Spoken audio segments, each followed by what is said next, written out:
Good afternoon everyone, Brett here from Copper Lures again. Just from my previous video, I painted up 6 lures or airbrushed up 6 lures. Just going to go through the second process now, which is the clear coating. Gives you the gloss on the lure, seals it, especially if it's wood, and protects your paint obviously when you're fishing. So I'll just have a quick look and a quick show you what I use and how I do it. Okay, so what I use is Envirotex Light in the main. I do use three methods, but Envirotex Light is by far my preferred method. It's a 2-part epoxy. It has to be measured pretty much exact, equal parts. You can see there's 2 bottles there, one resin, one hardener. And what I've done is I've got 2 small containers with syringes, or they're just syringes out of the Panadol packets from the kids when they're done. So I tip it up, measure it out, and then I drop it into a small cup. These are just shot glasses, plastic. Mix it up, and I use a small brush to brush it on.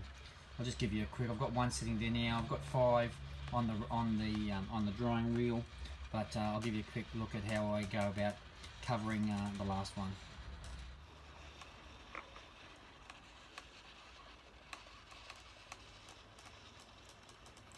So I like to be methodical about how I go about it. I usually start on the back. You can do whatever you like essentially, and however you want, but I find being methodical obviously means that I don't forget anything or any areas. You can put on reasonably thick. I haven't thinned this down. When I seal the lures, I thin it down a little bit because it helps to soak into the wood, because I use it as a sealer as well on my wooden lures. But essentially you just move your way around the lure and give it a coat all over. What I would suggest is, in the middle of winter you need to warm it so that you get some so it spreads a lot easier. In the summer you don't need to worry about that because it's hot enough that it stays in a state where you don't need to warm it. Right, I'll stop talking now and finish it off.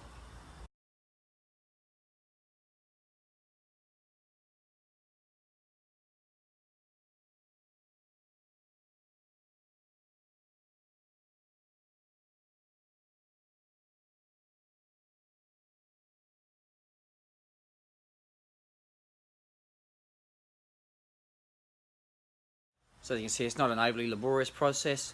I do like the Envirotex Light. It gives you a much better finish. It does take some time. You do need to monitor your lures on the drying wheel for a little while, and you do need a drying wheel for the Envirotex Light. It's not a set and forget type of system. If you've got some oil on your lures from your fingers or anything like that, it can cause an issue, so you just have to monitor it and keep not so much reapply, but just making sure those areas are covered with what you've got. And if you do need to reapply, then of course you reapply. But in essence, you don't necessarily have to do that. You just have to monitor it. And you know what? If at the end of the day you come back for whatever reason, you've been caught out, give it another coat. It's no big deal. All you're doing is adding to the life and the longevity of the lure. Okay, well thanks. I hope that's given you some insight into how the process is done. Again, if you like what you see, then please subscribe.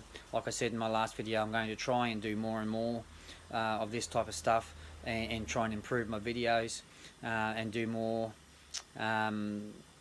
tutorial type stuff. I'm not very good at talking on camera obviously, but you know, I'll do the best I can and hopefully you enjoy. Cheers.